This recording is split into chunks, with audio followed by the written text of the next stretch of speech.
Hello everyone, কেমন আছো তোমরা সবাই? আশা করছি সবাই খুব ভালো আছো। তো আজকে থাম্বনেল দেখে তো বুঝেই গেছো যে ভিডিওটা কী নিয়ে হতে চলেছে। তো আজকে সকালটা স্টার্ট করছি পুজো দিয়ে, মায়ের পুজো দিয়ে। তো এখন যাচ্ছি মায়ের পুজো দিতে, চলো দেখাচ্ছি। তো তারপরে এখানে কিছু ফল নিয়ে নিয়েছিলাম পুজো দেওয়ার জন্য। তো এখানে আমি আর রাহুল বেরিয়ে পড়েছিলাম, তো যাচ্ছিলাম, দেখতেই পাচ্ছ। আর আমরা যাচ্ছিলাম রানাঘাটের জোড়া কালীবাড়ি মায়ের কাছে পুজো দিতে। তো তারপরে এখানে মায়ের জন্য একটা ফুল নিয়েছিলাম, তো সেই ফুলটাই মাকে পরিয়ে দিচ্ছিলাম আমি। তো মায়ের কাছে পুজো দেওয়ার পরে এখানে ভোলানাথের কাছেও চলে এসেছিলাম ভোলানাথকে একটু পুজো দিতে। তো এখানে সেটাই করে নিচ্ছিলাম আমি আর রাহুল। তো তারপরে এখানে আমাদের পুজো দেওয়া কমপ্লিট হয়ে গেছিলো। আর পুজো দিয়ে বেরিয়েই এই জিনিসটা আমার চোখে পড়লো, এত সুন্দর করে ওরা ঘুমাচ্ছিল, মানে এত মিষ্টি লাগছিলো, তাই আমি একটা ক্লিপস নিয়ে নিয়েছি।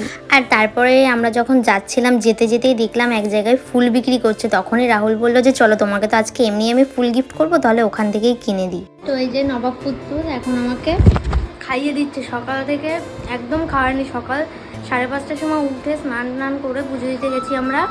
তারপরে বাড়ি এসেছি, বাড়ি এসে আবার কাজ করছিলাম, মানে গিফটটা কমপ্লিট হয়নি, সেই জন্য ওটা কমপ্লিট করলাম।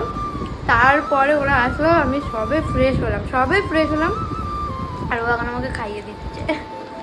কেমন লাগছে?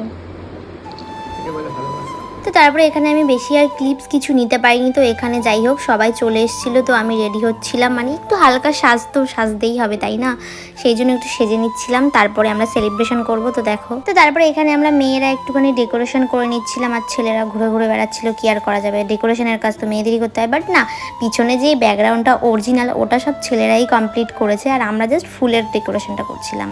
তো এই যে আমাদের ডেকোরেশন কমপ্লিট। এই যে এই ব্যক্তি প্রথমে করেছে, তারপরে আমরা তিনজন মেয়েরা মিলে করেছি।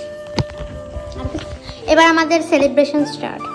তো তারপরে এখানে আমি রাহুলের জন্য একটা স্পেশাল জামা নিয়েছিলাম, তো সেটাই ওকে পরাচ্ছিলাম। ও পরবে না করছিল, বাট আমি বলেছি না পরলে হবে না, আগে পরবে তারপরে সেলিব্রেশন, তো সেটাই করছিল। তো তারপরে এখানে আমরা কিছু ফটো শ্যুট করে নিচ্ছিলাম, মানে ফটো তো তুলতেই হবে, তো সেটাই করে নিচ্ছিলাম আমরা।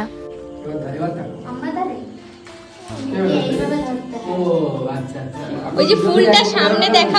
আর তারপরে এখানে আমাদের ফুলটা কিভাবে ধরতে হবে সেই পোজটা নিয়েই এখানে আমাদের ঝামেলা বেরিয়ে গেছিলো, কোনো মানেই হয় না, মানে কি বলবো। তো তারপরে এখানে দিদি আমার জন্য চকলেট গিফট নিয়ে এসেছিলো, তো সেটাই আমাকে দিচ্ছিল এখানে গিফট, দেখতেই পাচ্ছ। তো তারপরে এখানে রাহুল নিজের হাতে একটা ডেট কার্ড বানিয়েছিল, মানে আমাদের স্পেশাল দিনটাকে ডেট হিসেবে একটা কার্ড বানিয়েছিল নিজের হাতে।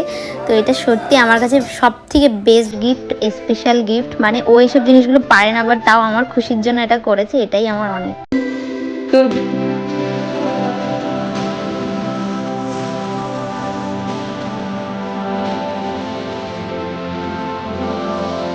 তো তারপরে এখানে আমরা সেকেন্ড কেকটাও কাট করে নিচ্ছিলাম, মানে যেহেতু দুটো কেক এনেছিলাম, তো দুটো কেকই আমরা কাটিং করছিলাম। তো তারপরে এখানে আমি নিজের হাতে রাহুলের জন্য একটা গিফট বানিয়েছিলাম, তো সেটাই ওকে এখন আনবক্সিং করাচ্ছিলাম। তো তোমরা দেখো এটার মধ্যে কি কি আছে। হাতে বানিয়েছি, লেখাগুলো পড়বা তো এক একটা করে। ও সেই জিনিসটা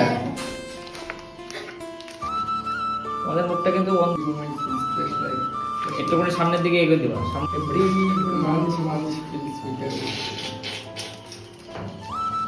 আবার সেইটা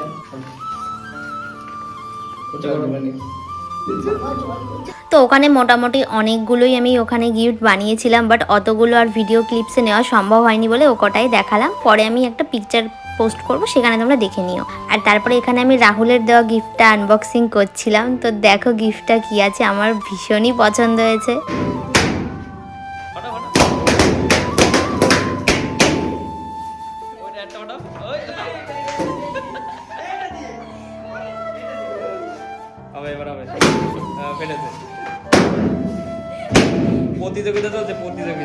তো তারপরে এই যে এখানে আমাদের শেফ সবাইকে খাবার সার্ভ করে দিচ্ছিল। আর আমি মানে যখন আমরা বন্ধুবান্ধব বাড়িতে আসি, তখন আমি বাইরে থেকেই খাবার অর্ডার করে নিয়ে আসি, কারণ আমার মা এত রান্না বান্না করে পারে না, সেই জন্য আমি বাইরে থেকেই খাবার আনি। তো এই যে এখন আমরা সবাই এই যে খেতে বসেছি বিছানায়, মানে ডোন্ট মাইন্ড, না বলবোই না, থাক, কে আবার গায়ে লাগিয়ে নেবে, কি দরকার বলার, বলবো না। আমরা এখন খাচ্ছি, খাওয়া ফিনিশ হবে, সবাই যে যার বাড়ি। আর আমি আর এই ব্যক্তি শুধু থাকবো, সারা রাত গল্প করবো, চুগলি করবো, চুগলি, ঠিক আছে। হ্যালো। তো এই যে এরা বাড়ি চলে যাচ্ছে, সবাই বাড়ি চলে যাচ্ছে, আর আমরা এখন খাওয়া দাওয়া করে বসে রয়েছি আর আমার সির দর্দ কর রা है बहुत ज़्यादा दर्द कर रहा है। হ্যাঁ মেরে দাও আমার গাড়ি উড়িয়ে দাও উড়িয়ে দাও। তো যাই হোক তারপরে সবাই বাড়ি চলে গেছিলো আর আজকের ভিডিওটা এই পর্যন্তই ছিল। আমি জানি এখানে আমি অনেক ক্লিপস নিতে পারিনি, বহুত ক্লিপস মিস গেছে, আমি সেগুলো নিতে পারিনি। বাট যাই হোক, তাও যদি তোমাদের ভিডিওটা ভালো লাগে অবশ্যই একটা লাইক কমেন্ট আর শেয়ার করে দিও। তো টাটা, দেখা হচ্ছে নেক্সট ভিডিওতে।